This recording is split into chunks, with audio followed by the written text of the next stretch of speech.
Assalamu alaikum to all the students of Standard 6th. I am here to teach you Islamiyat. First of all, let's talk about your third lecture of Islamiyat. اسلامیات کے third lecture میں آپ تمام بچوں کو میں نے مقاط اول کا سبق نمبر 1 توحید کی ریڈنگ کروائی تھی اور ایکسپلینیشن دی تھی. ہاف چیپٹر کی ریڈنگ ہوئی تھی ہماری اور ہاف چیپٹر کی ہی ایکسپلینیشن میں نے آپ کو دی تھی. جتنی ایکسپلینیشن اور جتنی ریڈنگ آپ کو کروائی گئی تھی آپ کے اسلامیات کے تھرڈ لیکچر میں، اسی ایکسپلینیشن کے اکارڈنگ آپ کو ریٹن ورک دیا گیا تھا. وہ ریٹن ورک آپ کا تھا شارٹ کوشچن آنسرز، یعنی کہ مختصر سوالات کے جوابات، جس میں ٹوٹل 5 شارٹ کوشچن آنسرز تھے آپ کے پاس. وہ آپ نے اپنی کاپی میں کر لیے ہوں گے اپنے تھرڈ لیکچر کے اکارڈنگ. آج میں آگے سے کنٹینیو کروں گی آپ کے چیپٹر کی ریڈنگ کو اور ایکسپلینیشن کو، اور پھر اسی کے اکارڈنگ، اسی ایکسپلینیشن اور ریڈنگ کے اکارڈنگ آپ کو فورتھ لیکچر کا ریٹن ورک دیا جائے گا اسلامیات کے. اور وہ ریٹن ورک آپ کا یہ ہوگا، آپ کو اسلامیات کے فورتھ لیکچر میں ریٹن ورک کرنا ہے بیانیہ سوالات کے جوابات، یعنی کہ long question answers. Total 4 question answers ہیں آپ کے پاس، اینڈ ورڈس میننگز آپ کو کرنی ہے. ٹوٹل 6 ورڈس میننگز ہوں گی آپ کے پاس.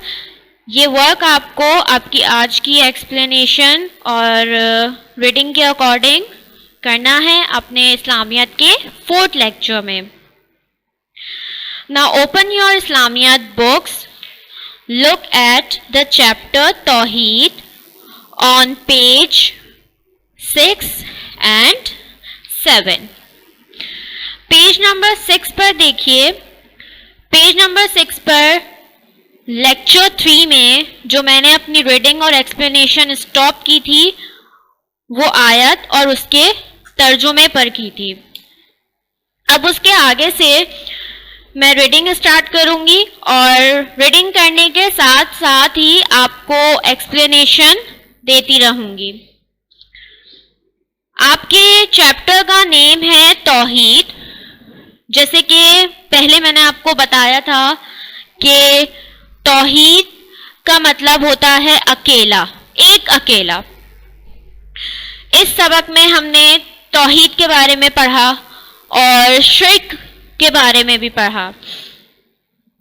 اب آگے مزید ہم پڑھتے ہیں کہ توحید کیا ہے اور شرک کیا ہے.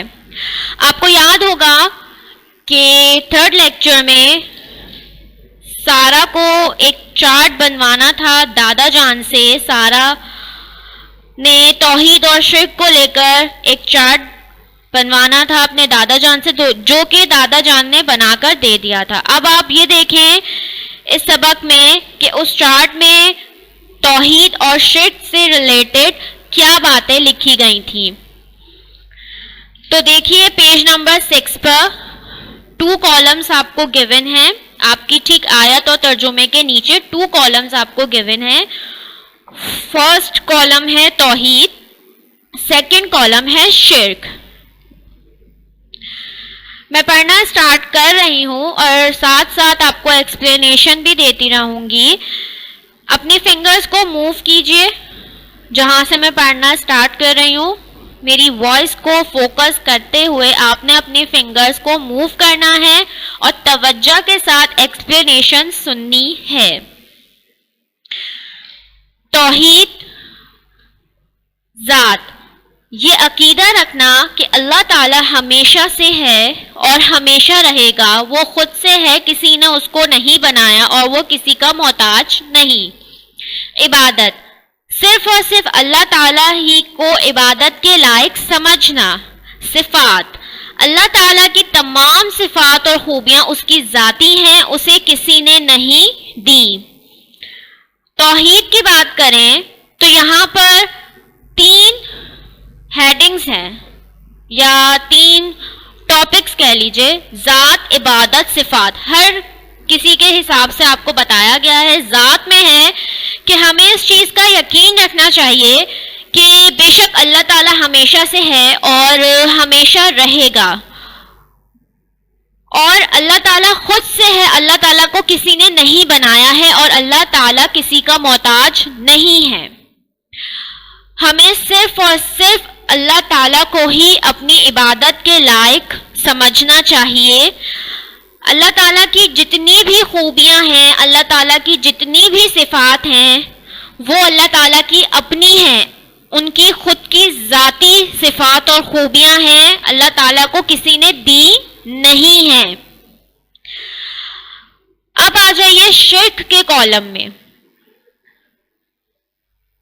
شرک کے کالم میں اگر ہم ذات کی بات کریں تو لکھا ہے اللہ کے علاوہ کسی اور کے بارے میں یہ عقیدہ رکھنا کہ وہ ہمیشہ ہمیشہ سے ہے یا خود سے ہے، اس کو کسی نے نہیں بنایا۔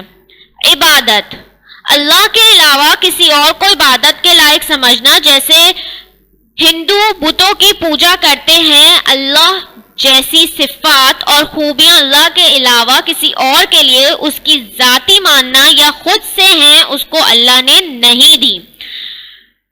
شرک کے بارے میں آپ کو بتاؤں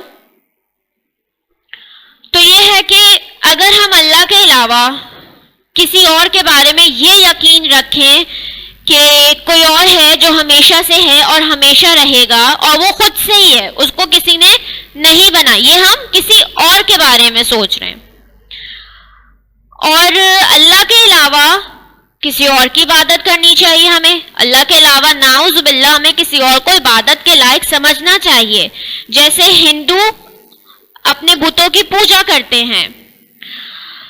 اللہ جیسی صفات اور اللہ جیسی خوبیوں کے علاوہ کسی اور کے لیے اس کی ذاتی ماننا، یعنی کہ ہم اگر یہ کہیں کہ کوئی اور ہے جو ہمیشہ سے ہے اور ہمیشہ رہے گا، اور وہی ہے جس کی خوبیاں، جس کی صفات ہیں جو اس کی اپنی ذاتی ہیں، یعنی خود سے ہیں، اس کو اللہ نے نہیں دی۔ یعنی کہ شرک میں ہم جس کو یہ سمجھتے ہیں کہ کوئی اور ہے جو ہمیشہ سے اور ہمیشہ رہے گا اور اس کی صفات، اس کی خوبیاں اس کی اپنی ذاتی ہیں، اس کو اللہ تعالیٰ نے نہیں دی، یہ تمام چیزیں آپ کی شرک میں آتی ہیں۔ اب آگے دیکھیے اس سبق میں سارا اور دادا جان کے درمیان کیا باتیں ہوتی ہیں توحید اور شرک کو لے کر۔ سارا: دادا جان، آپ نے اتنا مشکل مسئلہ بہت آسانی سے سمجھا دیا۔ دادا جان: بیٹا، ہمارے رؤوف اور رحیم آقا صلی اللہ علیہ وآلہ وسلم اسی عقیدہ توحید کو سکھانے اس دنیا میں تشریف لائے، اسے سیکھنا بہت بڑی عبادت ہے۔ سارا: دادا جان، رؤوف اور رحیم تو اللہ کے صفاتی نام ہیں، لیکن آپ نے اللہ کے علاوہ پیارے نبی کو بھی رؤوف اور رحیم کہا، دادا جان کیا یہ شرک نہیں ہوا؟ سارا دادا جان سے کہتی ہیں کہ دادا جان، اتنا مشکل مسئلہ آپ نے کتنی آسانی سے حل کر دیا۔ دادا جان نے سارا سے کہا، بیٹا، رؤوف اور رحیم آقا صلی اللہ علیہ وآلہ وسلم اسی عقیدہ توحید کو، یعنی کہ توحید پر یقین رکھنے کو اس دنیا میں تشریف لائے تھے، اسے سیکھنا بہت بڑی عبادت ہے۔ وہ اس دنیا میں اس لیے تشریف لائے تھے تاکہ عقیدہ توحید پر لوگوں کو بتا سکیں۔ سارا نے کہا، دادا جان، رؤوف اور رحیم تو اللہ تعالیٰ کے صفاتی نام ہیں، آپ سب کو بھی معلوم ہوگا کہ رؤوف اور رحیم اللہ تعالیٰ کے صفاتی نام ہیں۔ تو پھر سارا نے کہا، لیکن آپ نے تو اللہ کے علاوہ پیارے نبی کو بھی رؤوف اور رحیم کہا۔ دادا جان سے سارا کا سوال تھا، کیا یہ شرک نہیں ہوا؟ مطلب کہ یہاں یہ بات ہو رہی ہے کہ رؤوف اور رحیم اللہ تعالیٰ کے صفاتی نام ہیں، اور دادا جان نے رؤوف اور رحیم جو کہ اللہ تعالیٰ کے صفاتی نام ہیں، انہی ناموں سے کس کو مخاطب کیا ہے؟ آقا صلی اللہ علیہ وآلہ وسلم کو. تو اس پر سارا نے دادا جان سے سوال کیا کیا یہ شرک نہیں ہے؟ کیونکہ اگر ہم اللہ تعالیٰ کے علاوہ کسی اور کو خدا مانتے ہیں یا کسی اور کو اس کی خوبی کا کہتے ہیں یا کوئی بھی صفات ہم کسی اور کے اوپر رکھتے ہیں تو یہ شرک ہے. اسی لیے سارا نے دادا جان سے پوچھا کہ کیا یہ شرک نہیں ہوا؟ اب آگے دیکھیے کہ دادا جان نے سارا کو کس طرح سمجھایا. بے شک رؤوف اور رحیم تو اللہ تعالیٰ کی صفات ہیں، لیکن خود اللہ تعالیٰ نے اپنے پاک کلام میں سورہ توبہ کی آیت 128 میں اپنے رسول صلی اللہ علیہ وآلہ وسلم کو رؤوف اور رحیم فرمایا ہے. ہمارے پیارے نبی صلی اللہ علیہ وآلہ وسلم رؤوف اور رحیم تو ہیں، مگر یہ خوبیاں حضور صلی اللہ علیہ وآلہ وسلم کی اپنی ذاتی نہیں بلکہ یہ تو اللہ کی دی ہوئی ہیں، اور اللہ تعالیٰ کا رؤوف اور رحیم ہونا اس کی اپنی ذاتی خوبی ہے. اسے یہ خوبی کسی نے نہیں دی. اللہ اور اس کے رسول صلی اللہ علیہ وآلہ وسلم دونوں کی خوبیوں میں بہت بڑا فرق ہے. قرآن مجید کے مطابق یہ شرک نہیں ہوا. دادا جان نے سارا کی اس سوال کا کیا جواب دیا؟ وہ کہتے ہیں کہ بے شک رؤوف اور رحیم اللہ تعالیٰ کے صفاتی نام ہیں، لیکن اللہ تعالیٰ نے خود قرآن مجید کے پاک کلام میں سورہ توبہ کی آیت 128 میں اپنے رسول صلی اللہ علیہ وآلہ وسلم کے لیے فرمایا ہے. کیا فرمایا ہے؟ پیارے نبی صلی اللہ علیہ وآلہ وسلم رؤوف اور رحیم ہیں، مگر یہ دونوں ہی خوبیاں حضور صلی اللہ علیہ وآلہ وسلم کی اپنی ذاتی نہیں ہیں. ان دونوں خوبیوں سے حضور صلی اللہ علیہ وآلہ وسلم کو اللہ تعالیٰ نے نوازا ہے، اور اس بات کا ذکر سورہ توبہ کی آیت 128 میں اللہ تعالیٰ نے کیا ہے. اللہ تعالیٰ کا رؤوف اور رحیم ہونا اللہ تعالیٰ کی اپنی ذاتی خوبی ہے. اللہ تعالیٰ کو یہ خوبی کسی نے عطا نہیں کی، کسی اور نے نہیں دی ہے، لیکن رسول صلی اللہ علیہ وآلہ وسلم کو یہ خوبیاں اللہ تعالیٰ نے عطا کی ہیں. ان کو ان صفات سے اللہ تعالیٰ نے نوازا ہے، جس خوبیوں میں بہت بڑا فرق ہے. فرق یہ ہے کہ اللہ تعالیٰ کی یہ ذاتی صفات ہیں اور رسول اللہ صلی اللہ علیہ وآلہ وسلم کو اللہ تعالیٰ نے یہ صفات عطا کی ہیں. تو قرآن مجید کے مطابق یہ شرک نہیں ہوا. کیوں شرک نہیں ہوا؟ کیونکہ یہ اللہ تعالیٰ کی عطا کی ہوئی صفات ہیں رسول صلی اللہ علیہ وآلہ وسلم کے لیے. بچوں اس مسئلے کو اچھی طرح سمجھنے، جیسے سارا بیٹی نے پوچھا کہ اللہ کا نام بھی رحیم اور رسول کا نام بھی رحیم، تو یہ شرک کیوں نہیں ہے؟ چارٹ کے کالم نمبر 1 میں صفات کی جگہ رحیم لکھ لیں. اب سارا اس کالم کو پڑھیں. دادا جان تمام بچوں سے کہتے ہیں کہ آپ تمام بچے ہی اس مسئلے کو اچھی طریقے سے سمجھ لیجئے کہ اللہ کا نام بھی رحیم ہے اور رسول کا نام بھی رحیم ہے، تو یہ شرک کیوں نہیں ہے؟ چارٹ کے کالم نمبر 1 میں اگر ہم صفات کی جگہ رحیم لکھ لیں اور دوبارہ سے اس کالم کو پڑھیں. آگے سارا دادا جان سے کہتی ہیں اللہ تعالیٰ کی تمام صفات اور خوبیاں اس کی ذاتی ہیں، اسے کسی نے نہیں دی. دادا جان اللہ تعالیٰ رحیم ہے، لیکن یہ خوبی کسی نے اللہ کو نہیں دی بلکہ اس کی ذاتی صفت ہے. اچھا اب آپ شرک والا کالم پڑھیں. سارا اللہ جیسی صفات اور خوبیاں اللہ کے علاوہ کسی اور کے لیے اس کی ذاتی ماننا یعنی خود سے ہے، اس کو اللہ نے نہیں دی. دادا جان اب سارا آپ یہ سوچ کر بتائیں کہ ہمارے پیارے نبی صلی اللہ علیہ وآلہ وسلم کو کس نے پیدا کیا اور ساری خوبیاں کس نے عطا کی؟ سارا اللہ تعالیٰ نے. اللہ تعالیٰ کی تمام صفات اور خوبیاں اس کی ذاتی ہیں، بے شک اسے کسی نے نہیں دی. اللہ تعالیٰ رحیم ہے، لیکن یہ خوبی کسی نے اللہ کو نہیں دی. اللہ تعالیٰ کی جتنی خوبیاں ہیں، اللہ تعالیٰ کی جتنی صفات ہیں، وہ کسی نے اللہ تعالیٰ کو نہیں دی ہیں، وہ اللہ تعالیٰ کی اپنی ذاتی صفت ہیں۔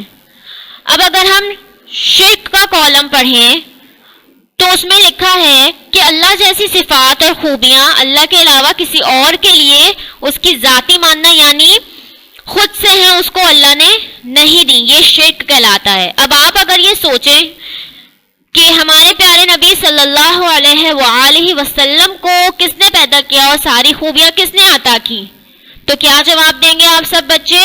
مل کر جواب دیجئے، اللہ تعالیٰ نے ہی ہمارے پیارے نبی صلی اللہ علیہ وآلہ وسلم کو پیدا کیا اور ساری خوبیاں عطا کی۔ دادا جان، شاباش بیٹا، اب بتائیں نبی صلی اللہ علیہ وآلہ وسلم کو رحیم کہنا شرک ہوتا ہے؟ سارا کہتی ہے نہیں دادا جان، کیونکہ ہم تو یہ صرف اللہ کی عطا کی ہوئی مانتے ہیں۔ وہ رحیم تو ہیں لیکن وہ رحیم خود نہیں بنے، انہیں اللہ تعالیٰ ہی نے رحیم بنایا ہے، اس لیے یہ شرک نہیں ہوا۔ یہاں پر دادا جان نے سارا کو شاباشی دیتے ہوئے یہ پوچھا کہ نبی صلی اللہ علیہ وآلہ وسلم کو رحیم کہنا شرک ہو سکتا ہے؟ سارا جواب دیتی ہے نہیں دادا جان، یہ صرف اللہ کی عطا کی ہوئی مانتے ہیں کہ رحیم کہنا نبی صلی اللہ علیہ وآلہ وسلم کو شرک نہیں ہے، کیونکہ یہ صرف نبی صلی اللہ علیہ وآلہ وسلم کو اللہ تعالیٰ نے خود سے عطا کی ہے۔ نبی صلی اللہ علیہ وآلہ وسلم رحیم تو ہیں لیکن وہ رحیم خود نہیں بنے، کیونکہ ان کو اس صفت سے اللہ تعالیٰ نے نوازا ہے اور اللہ تعالیٰ نے ہی انہیں رحیم بنایا ہے، اس لیے یہ شرک نہیں ہوا۔ دادا جان کہتے ہیں شاباش سارا، اب آپ اچھی طرح سمجھ گئیں کہ شرک کیا ہوتا ہے اور اس سے کیسے بچا جا سکتا ہے، اور آپ کو یہ بات بھی معلوم ہو گئی کہ بندوں کی ساری خوبیاں مثلاً علم، طاقت، عزت، بادشاہی وغیرہ سب اللہ کی ہی عطا کردہ ہیں۔ کبھی کسی مسلمان کو مشرک نہیں کہنا چاہیے۔ آج کل کچھ لوگ کم علمی کی وجہ سے مسلمانوں کو کافر اور مشرک کہہ دیتے ہیں، اس طرح نفرت پیدا ہوتی ہے اور مسلمان کو آپس میں لڑتا دیکھ کر اسلام کے دشمن خوش ہوتے ہیں اور مسلمانوں کا مذاق اڑاتے ہیں۔ دادا جان نے سارا کو شاباشی دیتے ہوئے سارا سے یہ کہا کہ سارا آپ اچھی طرح سے سمجھ گئی ہوں گی اور آپ تمام اسٹینڈرڈ 6 کے بچے بھی اچھی طرح سے سمجھ گئے ہوں گے کہ شرک کیا ہوتا ہے اور توحید کیا ہے۔ اس سبق میں بہت واضح طریقے سے توحید اور شرک کا فرق آپ کو بتایا گیا ہے اور یہ بتایا گیا ہے کہ شرک سے کیسے بچا جا سکتا ہے۔ آپ کو یہ بات بھی معلوم ہو گئی کہ تمام بندوں کی ساری خوبیاں، ہم بندوں میں کیا خوبیاں ہوتی ہیں، ہم انسانوں میں کیا خوبیاں ہیں، علم، طاقت، عزت، بادشاہی وغیرہ، یہ سب ہمیں کس نے عطا کی ہیں؟ اللہ تعالیٰ نے عطا کی ہیں۔ میں جو آج یہاں پر آپ کو علم دے رہی ہوں، آپ کو پڑھا رہی ہوں، مجھے یہ خوبی بھی اللہ تعالیٰ نے عطا کی ہے اور آپ اپنے گھر پر بیٹھ کر علم حاصل کر رہے ہیں میرے ذریعے، تو یہ خوبی بھی اللہ تعالیٰ نے عطا کی ہے۔ تو جتنی بھی بندوں میں خوبیاں ہوتی ہیں نا، وہ تمام خوبیاں اللہ تعالیٰ نے ہی عطا کی ہیں، اللہ تعالیٰ کی دی ہوئی ہیں۔ اب آپ کو یہ معلوم ہو گیا ہوگا کہ کبھی کسی مسلمان کو مشرک نہیں کہنا چاہیے، یعنی کہ کبھی کسی مسلمان کو شرک کرنے والا نہیں کہنا چاہیے۔ آج کل کچھ لوگ کم علمی کی وجہ سے، یعنی کہ جن کو کم علم حاصل ہوتا ہے دین کے متعلق، مسلمانوں کو کافر اور مشرک کہہ دیتے ہیں۔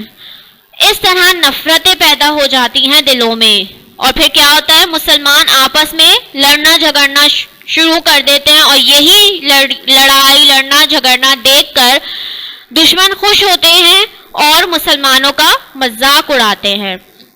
واضح طور پہ آپ کو توحید اور شرک کے درمیان کیا فرق ہے یہ معلوم ہو چکا ہے۔ آج توحید کے چیپٹر کی ریڈنگ کمپلیٹ ہو گئی ہے, ایکسپلینیشن کمپلیٹ ہو گئی ہے, اور جتنی ایکسپلینیشن میں نے آپ کو اسلامیات کے 4th لیکچر میں دی ہے, اسی کے اکارڈنگ آپ کو ریٹن ورک دے دیا جائے گا, جو کہ لانگ کوشچن آنسرز ہیں اور ورڈز میننگز ہیں. کام کرنے کا طریقہ کار آپ کو اچھی طرح سے معلوم ہے. ہر لائن کے بعد آپ نے 2 لائنز کا گیپ دینا ہے. Neat and clean handwriting میں ریٹن ورک آپ کریں گے. اور ہوم ورک آپ کا یہ ہے آج کے 4th لیکچر کا اسلامیات کے, کہ اب تک جتنا بھی ریٹن ورک آپ کی کاپیز میں ہو چکا ہے, وہ ریٹن ورک ہے آپ کا سورہ علم نشرہ کا ترجمہ, سورہ 3 کا ترجمہ, توحید چیپٹر کے شارٹ کوشچن آنسرز, توحید چیپٹر کے لانگ کوشچن آنسرز اور ورڈز میننگز. یہاں تک کا ریٹن ورک آپ کا کمپلیٹ ہو جائے گا آج کے اس 4th لیکچر کو انکلیوڈ کر کے. آپ نے گھر پر یہ ریٹن ورک یاد کرنا اسٹارٹ کرنا ہے اور اپنے پیرنٹس یا اپنے ٹیوشن ٹیچر کو ٹیسٹ دینا اسٹارٹ کر دیجئے. So, thank you all very much for watching this video till the end. Stay safe in home. Assalamu alaikum.